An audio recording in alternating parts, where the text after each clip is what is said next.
एक संत भ्रमण करते करते दक्षिण देश में पहुंचे।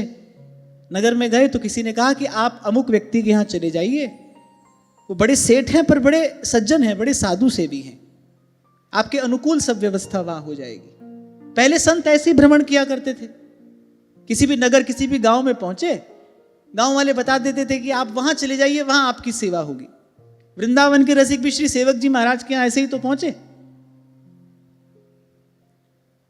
तो नगर के लोगों ने कहा कि वो बड़े सज्जन हैं, साहूकार हैं, आप वहां जाइए, आपके अनुकूल सब व्यवस्था हो जाएगी।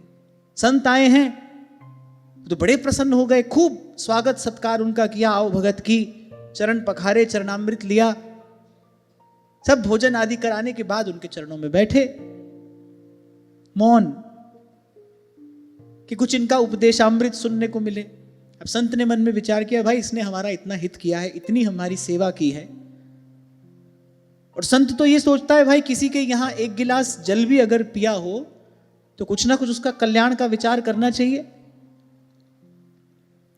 तो उन्होंने पूछा कि सब कुशल क्षेम है, सब मंगल है, घर परिवार सब सुखी है, प्रसन्न है, ऐसा संत ने पूछा।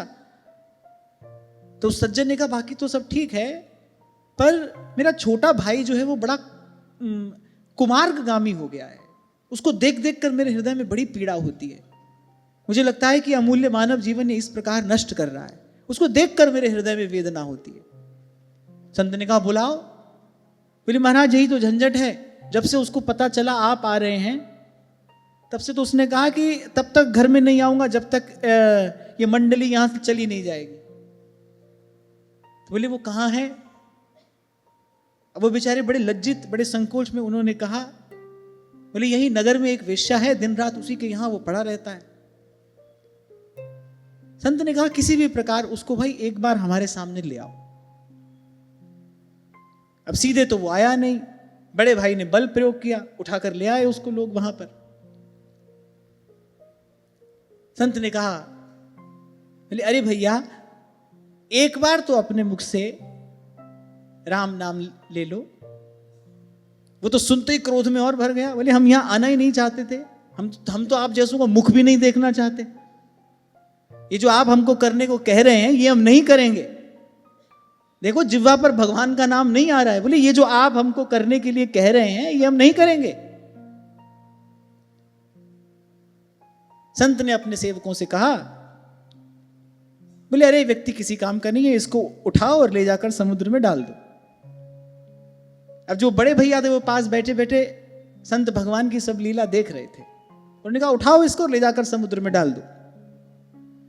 अब जब उसको प्राणों पर संकट उपस्थित दिखा तो उसने कहा अरे ये किस बात की हट है, हम नहीं लेना चाहते, राम का नाम नहीं लेंगे हम। संत ने कहा बस अब छोड़ दो, हमारा कार्य हो गया। अब समय पर मृत्यु हुई, अब जाना कहां था? यमलोक ही जाना था, जीवन भर पाप ही किए थे। यमराज ने पूछा चित्रगुप्त जी से, हाँ भाई बताओ इसका क्या हिसाब किताब है? बोले हिसाब किताब क्या है, जीवन भर पाप ही पाप किए हैं, एक बार ऐसे खींच कर, रीझ कर नहीं, ऐसे खींच कर भगवान का नाम उच्चारण इसने किया है। तो यमराज ने कहा कि ठीक है एक बार भगवान का नाम उच्चारण किया है ना, बाकी तो अनंत काल तक इसको नरकों में रहना ही है, पहले इसी का हिसाब चुकता कर दो। यमराज ने कहा हाँ भाई बताओ क्या चाहिए, एक बार जो तुमने खींच कर ये भगवान का नाम उच्चारण किया है बताओ क्या चाहिए। वो वणिक था, व्यापारी था, उसने कहा इस एक नाम के बदले में जो सही लगे आप हमको दे दीजिए, हम तो ये सब जानते नहीं।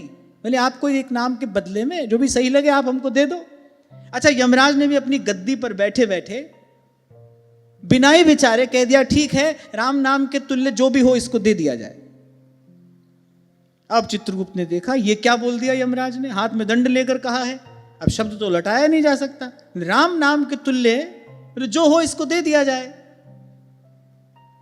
अब यमराज को चेत आई, अरे ये हमने क्या कह दिया, पर धर्मराज हैं, अधर्म कैसे कर सकते हैं, अब कह दिया तो देना पड़ेगा।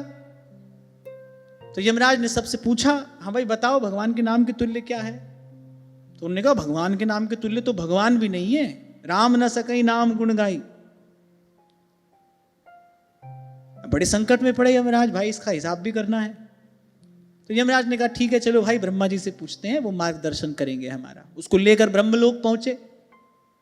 ब्रह्मा जी ने सब सारा वृतांत सुना। ब्रह्मा जी ने कहा तुम्हारी बुद्धि बिगड़ गई थी, जो तुमने ये कह दिया भगवान के नाम के तुल्य जो हो इसको दे दिया जाए। भगवान के नाम के तुल्य क्या होता है? अब यमराज ने कहा आप पितामह हैं, आप बचाइए इस संकट से हमको। अब तो हमने कह दिया, अपने आसन पर बैठकर कहा है। तो ब्रह्मा जी ने कहा भाई राम नाम की महिमा तो महादेव जानते हैं, बोले वहीं चलो उनसे पूछो। अब महादेव ने जैसे ही सुना इन्होंने राम नाम का उच्चारण किया है, महादेव ने तो कहा लाओ माला लाओ, पूजा की सामग्री लाओ, इनकी पूजा होनी चाहिए। भगवान के नाम का उच्चारण इन्होंने किया है। अच्छा इसको यूं ही मत सुनना, गोस्वामी जी कहते हैं तुलसी जाके मुख थे धोखे निकसत नाम, वाके पग की पगतरी मेरे तन को चाम। श्री प्रियादास जी महाराज ने सेवक जी महाराज का जो अष्टक लिखा है उसमें यही बात श्री प्रियादास जी महाराज कहते हैं। कह रहे जैसे तैसे जो कहे एक बार हरिवंश, कह रहे पायन माथे दे रहे। सेवक जी महाराज की दशा का वर्णन करते हुए कहते हैं ये होती है नाम में प्रीति, ये होती है नाम निष्ठा, नामानुराग। तो महादेव ने कहा देखिए राम नाम के तुल्य तो कुछ भी नहीं है। अब आपने कह दिया है तो मुझे लगता है कि जिनका नाम उच्चारण इसने किया है उन्हीं से जाकर पूछ लेना चाहिए। तो चलिए वैकुंठ चलते हैं। अरे कुछ गाड़ी वाड़ी मंगाओ, व्यक्ति बोलने लगा। बोले हम तो ऐसे नहीं जाएंगे, यहां से वहां चलो, वहां से यहां चलो। अरे स्वर्ग नरक जहां हमको डालना है डाल दो, अब इतनी दौड़ भाग हमसे नहीं होगी, हम नहीं जाएंगे। अब ब्रह्मा जी, महादेव, धर्मराज के साथ साथ उनके कुछ दूत, वो सब खड़े खड़े ये लीला देख रहे हैं। उस व्यक्ति ने कहा भाई मैं तो जाऊंगा नहीं, मुझसे तो बहुत चला नहीं जाता, हमको कहीं भी नरक में डाल दो, हम तैयार हैं, अब हम और कहीं जाएंगे नहीं। अब ब्रह्मा जी ने कहा भाई जाना तो पड़ेगा। अब ये जो कह दिया है धर्मराज ने, बोले इसका किसी ना किसी प्रकार से निपटारा तो करना पड़ेगा ना, बोले भगवान के पास तो जाना ही पड़ेगा।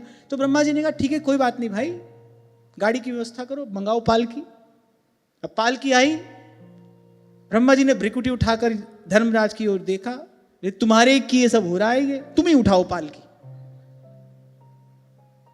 तुमने ही तो ये विपदा खड़ी की है, तुम ही उठाओ पालकी। अब धर्मराज ने अपने दूतों से संकेत किया, बोले चलो आगे आगे हम उठाते हैं, पीछे पीछे तुम उठाओ। अब ब्रह्मा जी पितामह हैं, वो आगे आगे चल रहे हैं। धर्मराज और उनके दूतों ने पालकी उठा रखी है, बीच में वो परम भागवत बैठे हैं। अब महादेव ने कहा अरे चलो सब जा रहे हो बैकुंठ लगे हाथ, हम भी दर्शन कर ही आते हैं, बहुत दिन हो गए, अरे हम भी दर्शन कर ही आते हैं। आगे आगे ब्रह्मा जी, धर्मराज और धर्म के दूत पालकी उठा रहे हैं और पीछे पीछे महादेव चल रहे हैं। अब जैसे ही बैकुंठ के द्वार पर पहुंचे तो भगवान ने माता लक्ष्मी से कहा, अब अंतर्यामी जानी है अंतर्गत का भाव। भगवान ने माता लक्ष्मी से कहा कि देखो तुरंत पूजा की तैयारी करो। क्यों? बोले कोई बड़े भारी भक्त, कोई परम भागवत आ रहे हैं, देखो तो सही। ब्रह्मा जी आगे आगे चल रहे हैं, धर्मराज उनके दूतों ने उसकी पालकी उठाई है, पीछे पीछे पिनाक पाणी भगवान शंकर चल रहे हैं। बोले कोई बड़ा भागवत आ रहा है आज वैकुंठ में, उठो और सबको उनके स्वागत की तैयारी में लगा दो। अब पहुंचे, ब्रह्मा जी ने सब बात कही। बोले प्रभु इस प्रकार की दुविधा उत्पन्न हो गई है, अब आप कृपा करें इसका निवारण हो। भगवान ने हंसकर कहने लगे, बोले अरे आप सब जानते ही हैं हमारे नाम के तुल्य वैसे तो कुछ भी नहीं।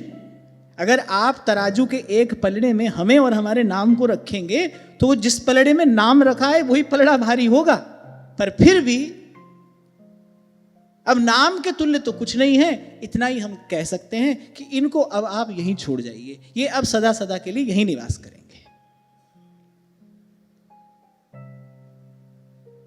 इसलिए गोस्वामी जी कहते हैं तुलसी मेरे राम को रीझ भजो या खींच, भूमि पड़ा जामै सभी उल्टा सीधा पी।